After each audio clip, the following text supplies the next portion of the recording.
88.5 The Truth. Hey, everybody, it's Brian. I have a very special guest on the phone. Now, you've heard us talking about the Pure in Heart Conference coming up at Cross Point Church on October 5th. A special guest on the line. She's the founder of Pure in Heart Conference Ministries. It's Susan Henson. How are you doing this morning, Susan? I'm good, Brian. Thanks for having me on the air, and thanks for being a sponsor for the Pure in Heart Conference that's coming to Cross Point there in Columbus. We're very excited to be part of this because I just know it's going to help so many people in our hometown. And you know what? I just want to encourage people to get out on the website right now, pureinheartconference.com, and sign up because they're actually offering a bit of a discount through the 18th, which is Wednesday night. So we want to make sure we send them out there. And dads, if you're listening, you can sign up your wives and your daughters as a gift to them. So a pretty cool thing coming up very soon, October 5th. That's just around the corner, Susan. Yes, it is. So we do want people to go to the website and register as soon as possible, save that extra money there.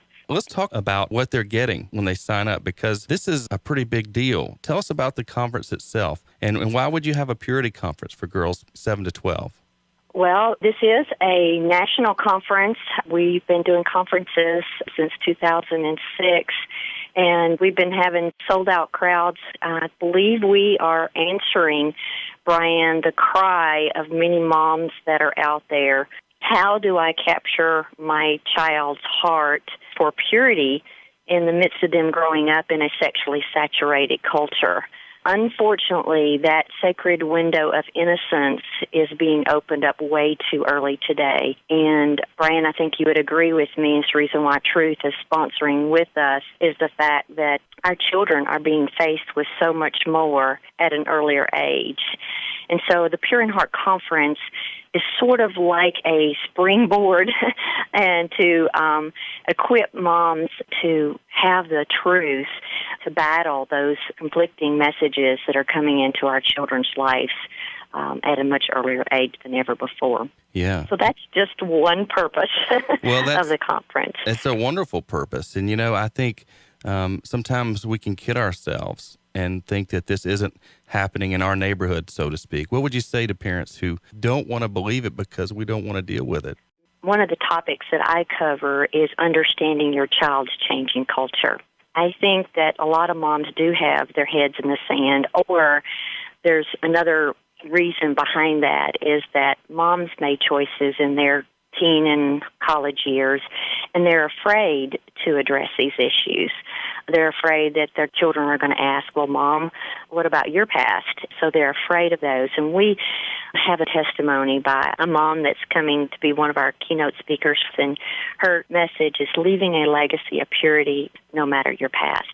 But I think that the question that you ask, believing that's happening in my neighborhood, Brian, I get the opportunity to travel across the U.S. and really across the world with this message. And standing there speaking one time, for instance, in Knoxville, Tennessee, and just before I speak, a mom hands me a letter from her son's fifth grade school teacher.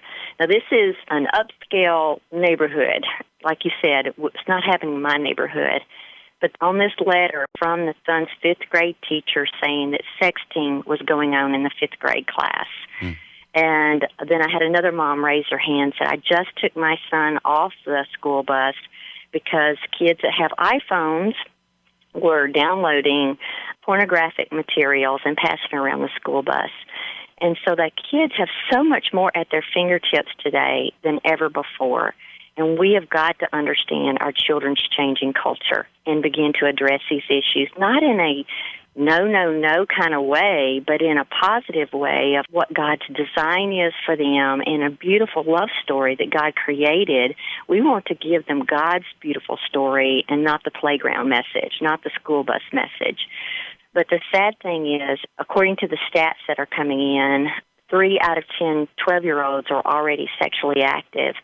So we want to begin to equip moms with a positive message and to combat the negative, conflicting biblical messages that God would have for them. Well, I think it's a wonderful thing, Susan. And you know what? I'm sure that it's not a lecture-type conference at all. I really am curious because I've heard that y'all actually wrap the conference up in a certain way so that you're actually doing something that is symbolic and significant for all the young girls. Absolutely. Yes, we will have a fun time that day, especially the girls.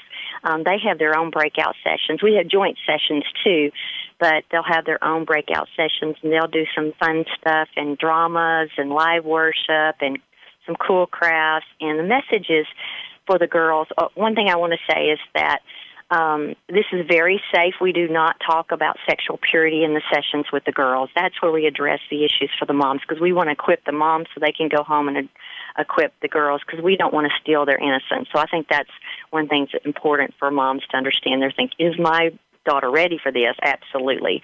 Because what we do is we talk about purity of the heart, and we address those issues from a heart issue, and we talk about modesty and making right choices now. So those are the kind of things, true beauty, what is inner beauty, what is outer beauty. So that's awesome.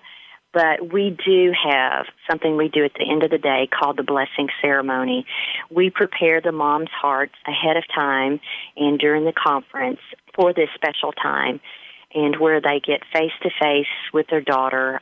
Here they've done things together throughout the day as a group, but now at the end of the day, we allow the moms to separate out all through the auditorium, through the building, and get face-to-face and eye-to-eye with their daughter, and spend that last 15 to 20 minutes just talking from their heart and being very tender with their heart. And there's no way to explain it, Brian, but God just hovers during that time, and there is not a dry eye in the place by the time we leave. We had a children's director who came to one of our conferences in Florida. It was a sold-out conference. We had over 1,000 at that event and had over 1,000 on the waiting list, believe it or not. But this children's director called me the following Monday after the event, and she said, Susan, I have been to a lot of conferences of all different kinds, but I've never seen a more one-day life transformational conference than this one. She said, you literally actually got to watch it take place throughout the day. As the girls came in, they wanted to sit with their friends, and they're all excited and chatting, but they're a little not that close with their moms. But as we go through the different things that we do to create atmospheres to draw them together, then in like girl talk time and different things, you watch these walls being chipped away and hearts connected. And she said, that's what I saw. She said, you saw at the end of the day the girls tucked underneath the arms of their moms and tears streaming down their face and hugs, and you saw them walking out hand in hand and arm together. Mm. And then she said, Sunday evening after the event, one of her pastors came to her and said, Linda, I don't know what happened at that conference, but my daughter does not want to leave her mom's side. He says, I've never seen them so connected before. And he said, so when are we going to bring this conference to our church? And we did this last November, and we had over 1,300 at that event. Wow. God is at work through this. What we love to see is that girls that came years ago are now coming back as teenagers and saying, I want to be a helper at this event, because we need one teen helper for every 15 girls. And that's really cool to see the fruit come back from that. Yeah, that sounds absolutely wonderful, Susan. Let's remind everybody the details. It's coming up October 5th. You can sign up online now, and we encourage you to sign up by the end of the day on Wednesday. You actually get a bit of a discount for the Pure in Heart Conference. And the website is pureinheartconference.com. 8:30 till 3:15 p.m. on Saturday, October 5th at Cross Point Church off of Airport Thruway. Dads, you can sign up your wives and daughters. And moms who have sons, if you'd like to come, you're welcome to come. It is a girls and ladies only event, but you may need some of this information to be able to communicate with your sons. So consider that. And again, visit the website, pureinheartconference.com. There's more information about the conference itself and schedule for the day, so they can find all that out there. I want to also invite moms that may be moms of preschoolers, because we would love for them to come, even though the little ones can't come to the event. We want them to come, too, because we'd love for them to learn ahead of the game. Right. I agree. And thank you so much, Susan, for taking some time. And we'll look forward to meeting you in just a couple of weeks. You'll be here in Columbus and doing the Pure in Heart Conference. So thank you very much, and we'll talk to you soon. Thank you, Brian. Thank you for being a part of planting the seeds of purity into these young hearts and spreading the word for us. So blessings to you and all your listeners there at Truth. Thank you. I've been talking with Susan Henson from Pure in Heart Conferences. We'll get back to the music now here on 88.5 The Truth.